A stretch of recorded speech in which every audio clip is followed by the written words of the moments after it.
Today is the second Sunday of Advent in the Christian calendar, a time for waiting and preparation for the birth of the Messiah.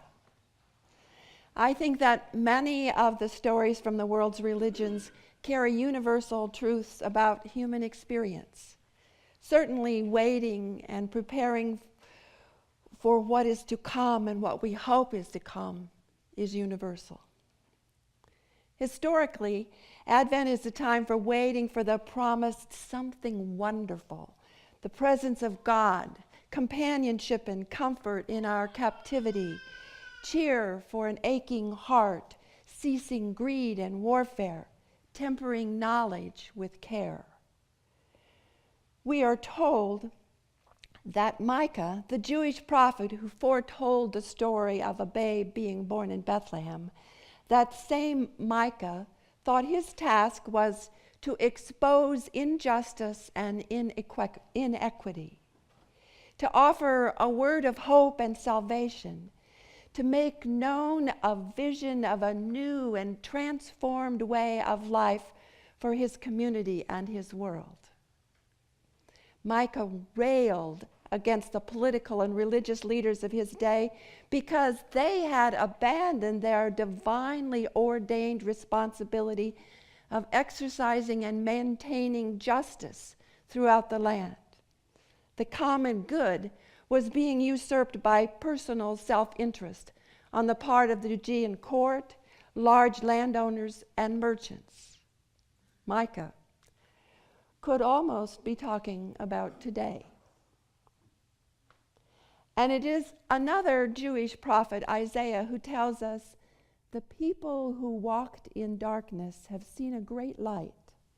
For a child has been born for us, a son given to us, wonderful Counselor, mighty God, everlasting Father, Prince of Peace, with justice and with righteousness from this time onward and forever." The positive hope, promise, I guess, in many ideas, that things will get better. But when Isaiah was supposed to have said this, the Hebrews were in exile in Babylon. And some of us today may feel like we are exiles in a new Babylon, with pipe bombs, racial slurs, sexual assaults, children getting tear-gassed, lies and hateful language all around us. We need hope. We are waiting for change. But Advent isn't just about waiting. It is waiting during which there is great preparation. Waiting for a baby, waiting to finish class, waiting for a new job, waiting for a move, waiting to finish a painting or a book or a sculpture, waiting to grow up, waiting to be able to drive, waiting for a bone to heal or the report from chemotherapy, waiting to die, waiting to marry or divorce, waiting for the cake to rise, the rivers to freeze or to melt, waiting for the plane to arrive, or waiting for the amaryllis to open, as you see on that order of service. And interestingly, none of these situations is entirely within our control, and yet we wait and we prepare. Advent is kind of like churches in transition in that regard. You wait and you wait to call a new minister. But what a lot of preparation is required. Surveys and cottage meetings and creating information for your candidates, a look at your history, a look at your building and grounds, your policies and structures, reflections on who you as a community want to be. And some of that, your preparation and participation is essential. And in some of it, it's not up to you. I want to tell you two different stories of preparation, two modern Advent stories. My daughter was a junior in college, 1,000 miles away from me, and it was the first week in December. And as soon as school was out, she was going to be coming to be with me for the holidays. And the phone rang. Back in those days when you actually picked up a phone. And on the other line, on the phone, it was, "How do you do it? How do you do it? How do you do Christmas? I don't know. How do you do it? How do you do it?" I said, honey, take a breath. I can't even understand what you're saying. "Oh, grandmother just sent me this box of these beautiful ornaments, straw wheat ornaments, which she'd made stars and bells and angels and trees. They're so beautiful." "Well, honey, I think that sounds wonderful." "I don't have a tree. I'm in this house that we just rented, and I thought I could make Christmas, and I don't have a tree. I don't even have time to eat. I've got 4 tests and 3 papers in 2 weeks due. I just don't, what do I do? How do you do Christmas? Just how do you do it?" I said, "Well, honey, it'll be okay. When you get here, we'll do Christmas. We'll do Christmas. What do I do with these ornaments? I don't even have a tree. I have to go now. I've got to be at class on time. I love you. Goodbye." I said, "Honey, when you get here, we'll do Christmas." And so I hung up the phone, and I was kind of feeling sad because she was 1,000 miles away and all. And I called out Bachman Nursery, and I said, "Can you deliver a Christmas tree in a stand to my daughter in her house in St. Paul?" And they said, "Yes, in about a week or 10 days, and it would cost $150 to $200. I said, "Thank you," and decided that was not going to work. So then I called my friend, the religious educator at the Unitarian Church in St. Paul, and I said, "Nancy, could I hire your son to run over to the grocery store and pick up a Christmas tree and a stand and deliver it to my daughter, which I think isn't very far away from your house?" And she said, "Well, Ben and I were just on our way to the store, and I think I have a Christmas stand in the basement, so we'll see what we can do." And about 2.5 hours later, I got this call on the phone again. I picked it up, and she said, "How did you do that? How did you do that? A lady just rang my doorbell and said, 'Are you Catherine Luke?' And when I said yes, she handed me a Christmas tree in a stand and said, 'Merry Christmas.' How did you do that?" And I said, "Well, honey, there are good Unitarian Universalist friends out there for both you and me." And we felt blessed.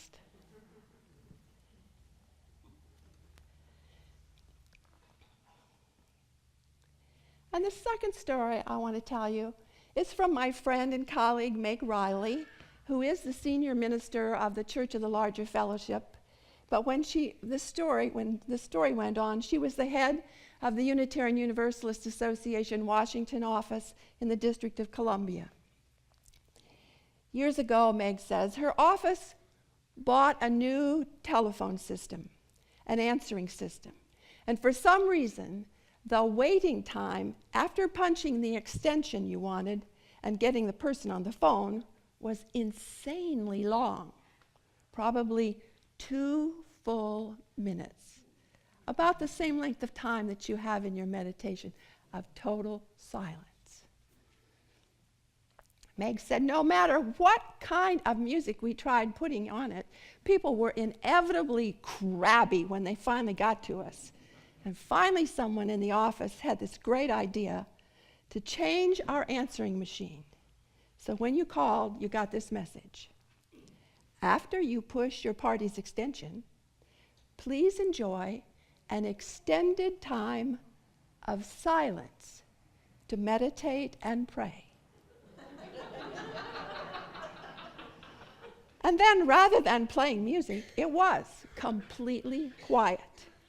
After that, the voices that spoke from the answering machine ceased being frustrated and angry, and instead greeted them with words like, "Wow, I'm going to start calling here every day just to enjoy that quiet.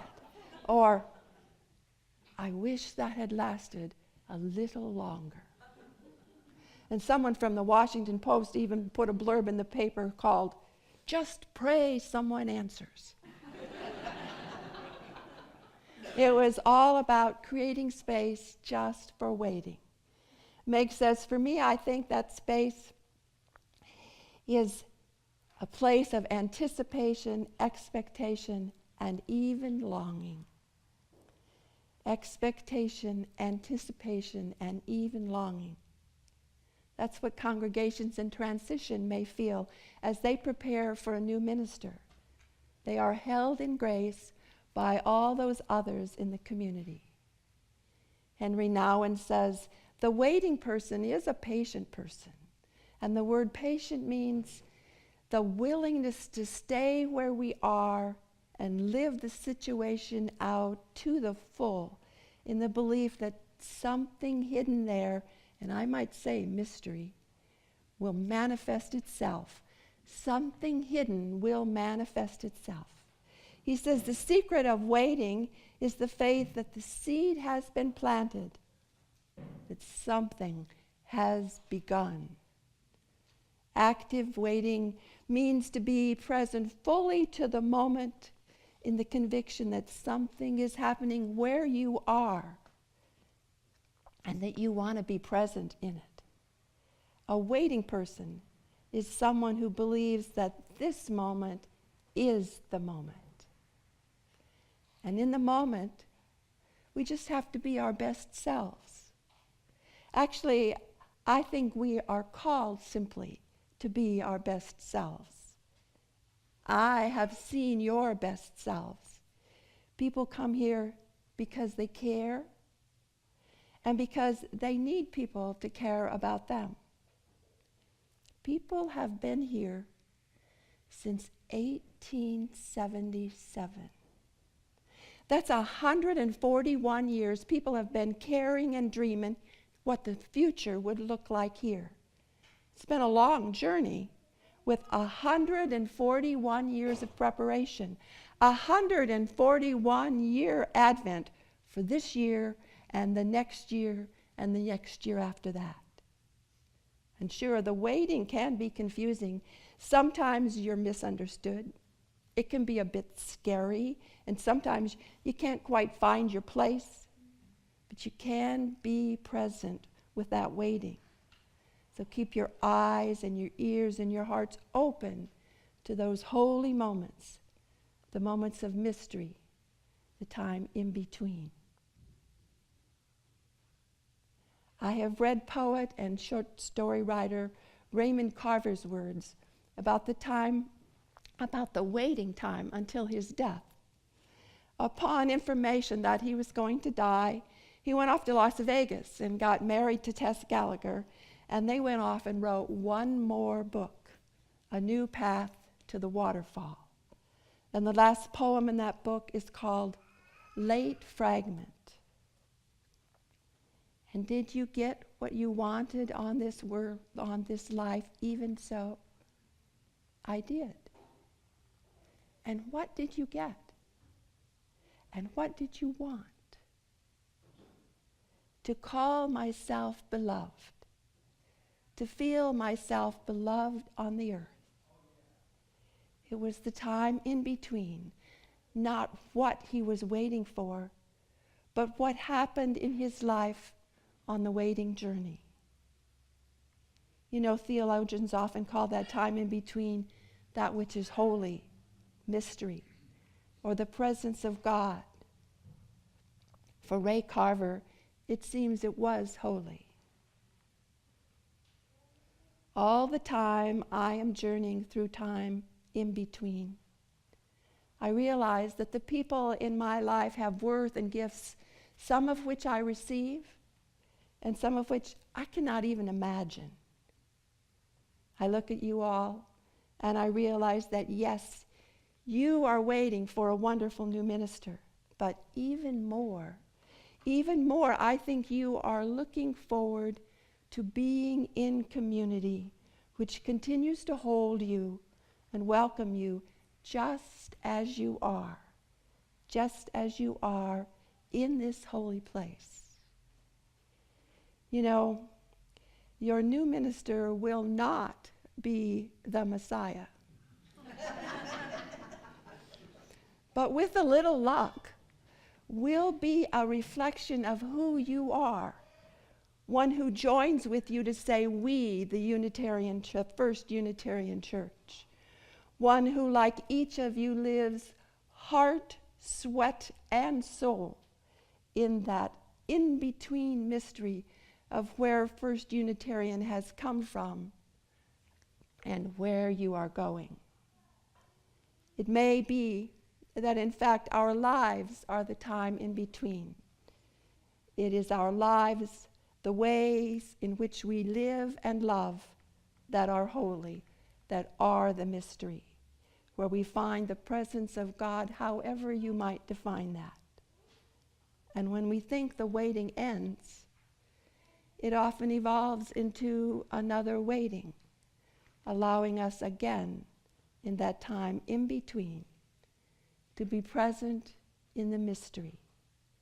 After the baby is finally born, there is the waiting for the child to find sleep. The lullaby we sing as we wait puts us in that holy space in between, puts us in the mystery. And being in between, being in that mystery, just may be where we discover what our lives really mean.